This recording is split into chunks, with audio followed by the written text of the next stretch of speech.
This is the Panasonic S1R II, 44 megapixels, 40 frames per second, and cheaper than all the competition. I'm in Tromsø, Norway with Panasonic, and we're going to tell you if you should buy this. Of course, this S1R II is an L-mount camera, and L-mount has really become a strength. Like, even just a few years ago, I felt like the lens selection was a little limited, but I've been shooting with these Sigma lenses, like this 28 to 105 f2.8, super fast with great range.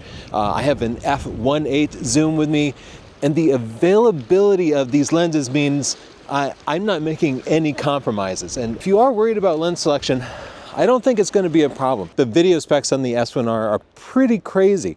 It does 8K at 30 frames per second, and it does 4K at 60 frames per second, 1.1 times crop, and full oversampled video, which means you're going to get like better quality than out of like an A7S III. But my absolute favorite feature, more important to me than like 8K 60, is the stabilization in it. Just the sensor stabilization is so much better than any other full frame camera I've ever used. And that means I don't need a tripod. Like, look at these handheld shots and how steady they are. That looks like a tripod, right? Even panning shots, handheld, look great. So if you're a creator like me, who's often traveling light, or you're standing in some place where the footing's a little uneven and you can't necessarily set up a tripod, like, really think seriously about investing in the S1R. Now let's test the new Lumix for vlogging style work, like unboxing stuff, makeup tutorials and such, where you frequently need to rely on autofocus because you're a one-man crew and you want it to switch from whatever you're holding to your face. And what I'm looking for is how long it takes to transition and how smooth the transitions are, like whether they hunt in or out. Honestly, this has been a weak spot of Panasonic's in the past. Sometimes it took too long. Sometimes it hunted in and out, which made it look just a little bit awkward. I tested the 8K resolution against the major competitors, and you can see the Nikon Z8 and Z9, same sensor, both look great. The Canon R5 is a little mushy. The Sony A7R V has some pretty serious Moiré problems because of no anti-aliasing filter, and the Panasonic looks really good. It's sharp with no visible Moiré. It's a win. In 4K 60 oversampled, you can see the Lumix here has a little bit of a crop. That's why it looks a little bit closer. But as we zoom in 4 times, you can see it's actually a class leader here. It looks better than any of the other cameras. It's sharper. It's just better. And at 120 frames per second, which you'd use for slow motion effects, the Z8 and Z9 look really good. The Canon looks pretty good here, but it has some moiré. The Sony A7R V has to drop to full HD, so it looks really bad. And the Lumix, again, class leading. It looks the best here. For still shooters, this S1R is an absolute powerhouse. Like, it'll do 40 frames per second. Not just that, but it does it with 44 megapixels. That's the same as like the Z8 or Z9 or the Canon R5 Mark II, and they all cost significantly more. But sometimes you do get what you pay for. Watch that sequence of Chelsea again, and you'll see that about 2/3 of the photos are out of focus. I've colored them here black and white. Basically, anytime she moved, it took a few frames for it to settle in and get her back in focus, so I wouldn't try to use the 40 frames per second for fast-moving subjects. 44 megapixels, it's not the 60 megapixels that you could get out of the Leica S3 or the Sony A7R V, but in all of our tests, I've never seen the difference between 45 and 60 megapixels. It's just 45 seems to be as much as you can possibly appreciate. Here's a very zoomed in test chart with the Sony A7R V 60 megapixels versus the S1R II with 44 megapixels. Yes, the 60 megapixels does technically resolve a little bit further down than the S1R II does, but in the real world, I don't think you'll ever see this. The S1R II does 40 frames per second, which is like great for wildlife or sports. But if you're shooting raw, the buffer is really small and it runs out really quick. So that's something that you're gonna really have to manage. So I think for wildlife, I'm still gonna be recommending like a Nikon Z8, a Canon R5 Mark II, a Sony A1. Another great feature for sports and wildlife shooters is a second and a half of pre-burst shooting. And what that means is you can set it up so that when you push the shutter, it goes back in time and captures pictures from before you push the shutter. And that's good because if you're a human, that means you have a reaction time of about 1/4 of a second. So if you're a sports shooter, what you could do is just hold the shutter down all the time and then hope that you happen to capture the moment something exciting happens. But if you have pre-burst, what you do is you don't press the shutter until after that cool moment has happened. And then it goes back in time and it captures it. And that means you actually shoot less with pre-burst. For a wildlife photographer, it means you don't press the shutter every time the heron goes to grab a fish. You wait until the heron has grabbed a fish, and then you press the shutter.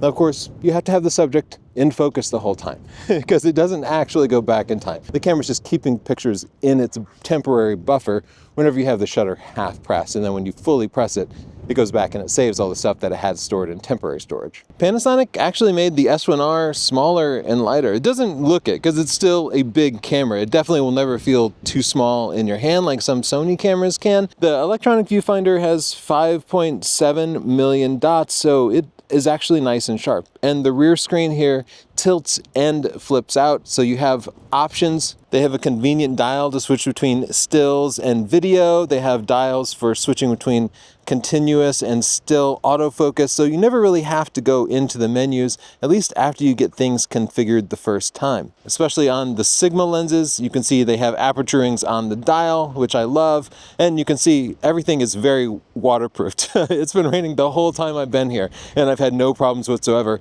and I don't even worry about it. I just leave it out in the elements, and it's working just great. We're visiting this herd of reindeer, and the Animal AF is working really well. It's working really well for both stills and video. It's finding the eye when the eye is visible and then seamlessly switching to the body of the animal closest to the focusing point. This was a really weak point in previous Panasonic cameras that I've tested. And now it seems really solid. The footage looks great. Here you can see after I reframed the shot around the closest reindeer, it took about 5 seconds to finally catch focus on it. That's a little slower than I'd like to see. Still, it did eventually get there. Filming my dogs in 4K 60, it only briefly occasionally found the dog's eye. Otherwise, it was just using generic autofocus. So I can't say that video AF is going to be especially useful for people photographing their dogs. We've driven about an hour and a half to stop at the side of the road to try to find the aurora. And all I'm seeing are little gaps where there's like a little smudge of green.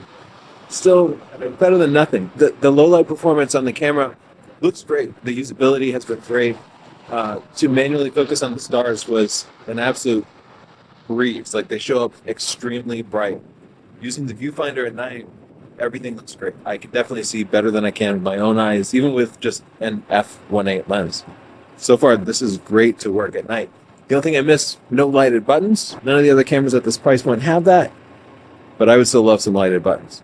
In the studio, I want to see how the new Panasonic handles eye detection autofocus, because previous models haven't been that reliable. So let me get some shots and see how it does.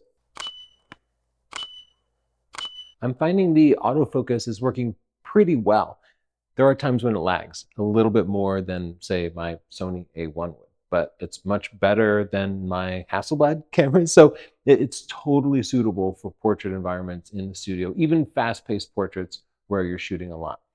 I will take this time to complain a little bit about the menus, because as I was getting the setup in the studio, the screen was completely black. And that's not unusual. A lot of cameras preview the exposure, ignoring the fact that you have a flash attached. But some modern cameras like Canon's, when they detect you have a flash attached, they automatically turn off that exposure preview so that you can actually see through the viewfinder. This one didn't do it. And it took me more than 5 minutes of going through the menus to figure out that the constant preview setting was something I needed to turn off. And I'll have to remember to turn that off when I'm in the studio and then turn it back on when I leave. That kind of thing could be automated. That would make the lives of portrait photographers much easier, Panasonic. Case in point, I recorded that complaint and then went and took some more pictures of Chelsea in the studio without the flash, and I forgot to turn the setting back. And that meant that I wasn't seeing a real-time preview of the exposure, but I wasn't accustomed to that. And as a result, I just ended up with a whole set of pictures underexposed. I know, it's user error, but photographers have a lot of load on them, and anything the camera can do to make it a little simpler would help a lot and save some ruined photo shoots. So should you buy the Panasonic S1R Mark II? The answer is that it depends. I want to discuss another positive and negative before I get into the summary though. One negative is that the technology in it is antiquated. This complaint applies to every Sony, Canon, Nikon camera too. The menu systems are extremely complex and unsearchable. There's no GPS tagging like you have in your phone. There's no cellular or real-time backups like you get in your smartphone. And that means that if you lose your camera or somebody steals it, you won't be able to access any of your pictures. And somebody very well might steal it because there's no anti-theft technology in it. If they do steal it, they'll also get access to all of your pictures, your boudoir photos, the pictures of the confidential product launch that you just shot, because there's no encryption or security, period. It doesn't even have internal memory like the latest Hasselblad, Leica, DJI, Sigma cameras do. You have to use memory cards, and those are kind of slow compared to internal memory and fairly unreliable. Onto a positive I didn't talk enough about, and that is the L mount. That's the camera mount here, and it's an alliance that they share with Leica, Sigma, and some other brands. And the camera bodies and lenses are interchangeable between all of them. And that's a huge value to you, the consumer. Take, for example, Canon. They allow some third-party lenses for their APS-C cameras, but no autofocus third-party lenses for their full-frame cameras. Thus, if you buy a Canon full-frame camera, you are stuck buying Canon lenses. That reduces the number of options that you have while increasing Canon's profit. That's bad news for you as a consumer. Nikon lets some full-frame autofocus mirrorless lenses in, but none that compete with their own, and thus you still don't actually have any options. Sony is much more flexible. They allow many different manufacturers to make autofocus E-mount lenses, but they still restrict it in some ways, like you can't buy a non-Sony teleconverter, and you can't shoot at high frames per second with third-party lenses. Thus, many of us are still going to be forced to buy Sony lenses. The consumers want and deserve freedom of choice, and L-mount does that better than anybody else. So while many people are shopping for the best value, some people are shopping for the best values. And if you value freedom of choice, you will choose from the L-mount system. So in summary, should you buy the S1R Mark II? If you are shooting portraits, landscapes, events, I think this is the best value out there. High megapixel sensor, super sharp images, fantastic image quality, capable autofocus system at a low price point compared to the competing cameras. If you're shooting sports or wildlife, I'd probably steer you to an R5 Mark II, a Sony A1, or a Z8 or a Z9 from Nikon, because those have better autofocus systems and bigger buffers. This was capable. It can do some light sports and wildlife for sure, but it will lag behind the competition that doesn't cost all that much more. If you are a serious videographer, this camera makes more sense than just about anything. It can do 8K. The 4K 60 is pretty beautiful. The video stabilization looks absolutely fantastic, and L-mount, especially for things like manual focus, work absolutely great. If you are a vlogger, somebody like me who regularly is a one-man crew filming yourself, this is the first Panasonic camera that I really feel comfortable recommending. I had really good luck using it for selfie videos, for locking autofocus on myself, but for switching between something I'm holding and my own face, the kinds of things that we need in the real world for the work we do. It helps if you use our links when you shop, and don't forget to subscribe for more unbiased, unsponsored reviews like this, and in the comments down below, let me know your thoughts. Thanks and bye.